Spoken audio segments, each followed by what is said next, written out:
from NBC News, this is Today with Katie Couric and Matt Lauer. Live from Studio 1A in Rockefeller Plaza. So, how do you go about asking for a raise without getting banished from the boardroom? Rana Lichtenberg is the president of Clear Peak Communications, a management consulting firm. Hi, Rana. Good morning. Nice to see you. Good to see you, too. So, we know what the executives are looking for when someone comes to them asking for a raise. Let's go through your tips, and I like these a lot, in terms of going to your boss. The first thing is you say, you need to raise your profile. You know, the mistake a lot of times is it's not one conversation. If I wanted to raise from you, it starts with setting objectives. So I start like a year ahead by saying, Matt, if I do this for you, can I expect to see a raise? What do you need to see for me to get a raise?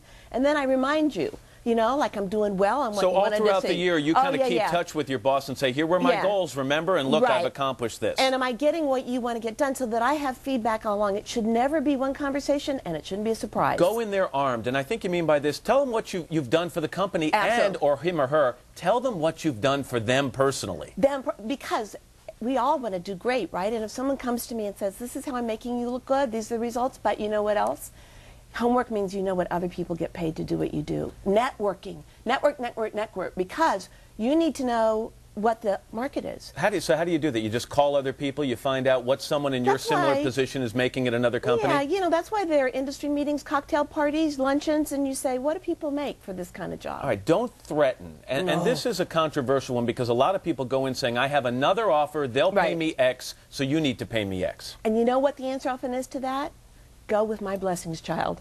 I mean, so be prepared to be prepared to go. I think it's a bad idea to threat. You either have another offer and you go, or you don't. And often, even if they keep you, they never trust you again the same way. So it's a really bad strategy. All right, take a step back. Yeah, I like to call it Me Inc. There's me, you know, wonderful me, and there's Me Inc., which is my offering in the marketplace. What Donald Trump was talking about. Right. So don't take it personally. Talk about it as a product. Well, it's good advice, but everyone takes it personally. So say, I'm Me Inc., this is my offering.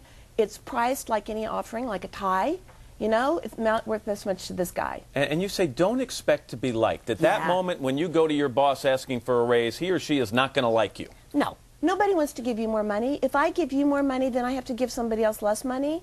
So in that moment, they may respect you for liking them, but you're not going to be feeling the love. A couple of hypothetical situations. You go in and ask your boss for a raise, and he or she says, look, I think you're great, Rana.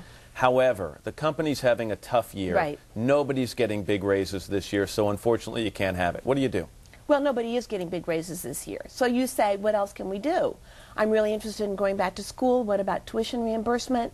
I could use another week of vacation. Is there something else you can give me? So be creative. Find another way to be satisfied. But also try to nail them down. I understand it's a bad year now. If you see this from me in the next 6 months, can we plan to talk again? All right. How about the boss who says to you, I can't give you a raise, a salary increase, but I will give you a bonus somewhere down the road. How do you walk out of that office feeling as if that's a concrete offer? You make it concrete.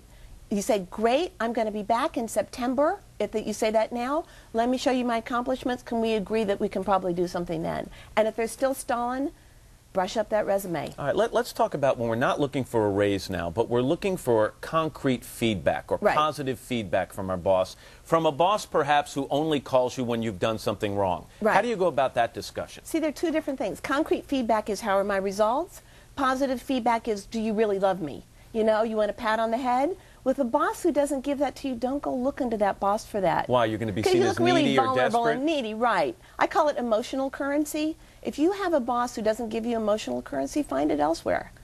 Donald Trump is not going to be showing you the love. Except that earlier you said go in there prepared to talk about your results. And don't you need to go present situations to your boss to get those results? Yes, but that's not presenting in order to get emotional feedback.